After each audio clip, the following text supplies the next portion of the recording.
Formally যেহেতু আমরা দেখেছি যে জিনিসটা দৃষ্টিকটু হয়েছে এবং পার্টির সাথে কোনোভাবেই নেগোশিয়েট করে কথা বলে যাওয়া হয়নি, যে নাহিদ ইসলাম সাথে সাথে এটাকে শোকজ করেছেন যে আপনি এটাকে ব্যাখ্যা করেন কেন আপনি এত বড় গুরুত্বপূর্ণ দিনে গিয়েছেন। মানুষ প্রত্যাশা করে যে আন্দোলনে যারা লিডারশিপের সামনে ছিল তাদেরকে এই দিনটা সেলিব্রেট করা। এনসিপির অত্যন্ত গুরুত্বপূর্ণ ৫ জন যে নেত্রী পর্যায়ে রয়েছেন, আহ্বায়ক এবং সমন্বয়ক এবং সংগঠন, সেই ৫ জন হচ্ছে ব্যক্তিগত সফরে কোনো নোটিশ ছাড়া হঠাৎ করে ব্যক্তিগত সফরে কক্সবাজার চলে গেল। জনগণকে এটা বিশ্বাস করছে? আপনার কি মনে হচ্ছে? আমি যদি পিটার হাসের ঘটনাটাকে ধরে নিই যে ঠিক আছে এটি বানানো বা সত্য মিথ্যা আমরা জানি না, ৫ই আগস্টের মতো একটা দিনে, এটা যেহেতু স্বপ্নের একটি দিন, আমি মনে করি এনসিপির জন্য এটি খুবই গুরুত্বপূর্ণ একটা দিন এবং সমগ্র জাতির জন্য এটি একটি গুরুত্বপূর্ণ দিন ছিল গতকালকে। এবং আমরা সবাই যে যেখানে পারি সেখান থেকে একাত্মতা প্রকাশ করেছি। তাহলে দলের সাথে একাত্মতা প্রকাশ না করে এই ৫ জন ব্যক্তিগত সফরে কক্সবাজার কেন গেল? মানে পজিটিভ বিষয় হচ্ছে আপনারা অবশ্যই তাদেরকে নোটিস করেছেন, ইমিডিয়েট ফিজিক্যালি এসে যেন কারণটি দর্শায়। এটি খুবই আশার একটি বাণী, কারণ জাতি যেহেতু আপনাদের কাছে আসলেই অনেক আশা করে।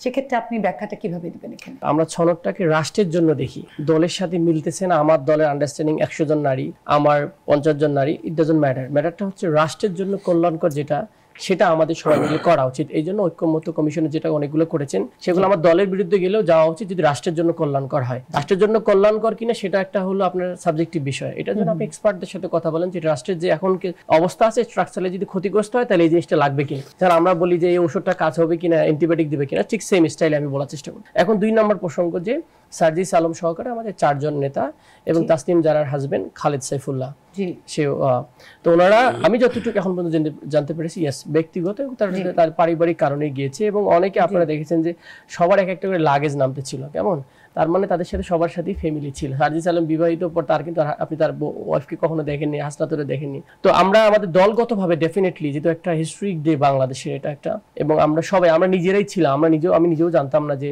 আসলে এরকম ওনারা চলে গিয়েছে। তো সেই জায়গা থেকে আপনি যদি সাধারণভাবে আমি বলি দলের বাইরে গিয়ে যে কাজটা আসলে অনুচিত হয়েছে। মানুষ প্রত্যাশা করে যে আন্দোলনে যারা লিডারশিপের সামনে ছিল তাদেরকে এই দিনটা সেলিব্রেট করা, এই জিনিসটাকে মানুষের সামনে তুলে ধরা যে আমরা এইটার সাথে সংগতি এবং ঘোষণাপত্র কি এবং তাদের মন্তব্য থাকা উচিত ছিল, রাইট?